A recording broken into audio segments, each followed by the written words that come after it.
खैबर पख्तूनख्वा के जिला कोरम में सिक्योरिटी फोर्सेस से झड़प में 2 दहशतगर्द मारे गए। फायरिंग के तबादले में 3 फौजी जवानों ने जामे शहादत नोश किया।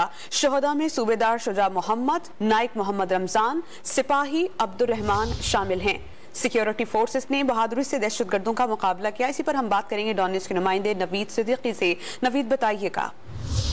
जी, जिला कोल्लम में सिक्योरिटी फोर्सेज और दहशतगर्दों के दरमियान फायरिंग का तबादला हुआ है। ISPR के मुताबिक सिक्योरिटी फोर्सेज ने बहादुरी से दहशतगर्दों का मुकाबला किया। दहशतगर्दों से भारी तादाद में असला गोला बारूद कब्जे में ले लिया गया है। शदीद फायरिंग के तबादले में 2 दहशतगर्द मारे गए हैं। ISPR के मुताबिक हलाक दहशतगर्द जो है सिक्योरिटी फोर्सेज के खिलाफ दहशतगर्दी की कार्रवाइयों में सरगर्म थे। दहशतगर्दों की फायरिंग से पाक फौज के 3 जवान भी शहीद हो गए हैं। शहीद होने वालों में सूबेदार शुजा मोहम्मद रमजान और सिपाही अब्दुर्रहमान शामिल है। सिक्योरिटी फोर्सेज ने इलाके को घेरे में ले लिया है। सिक्योरिटी फोर्सेज ने इलाके का सर्च ऑपरेशन भी शुरू कर दिया है और ISPR का कहना है कि पाक फौज दहशतगर्दी की लान को खत्म करने के लिए पुरअज़्म है।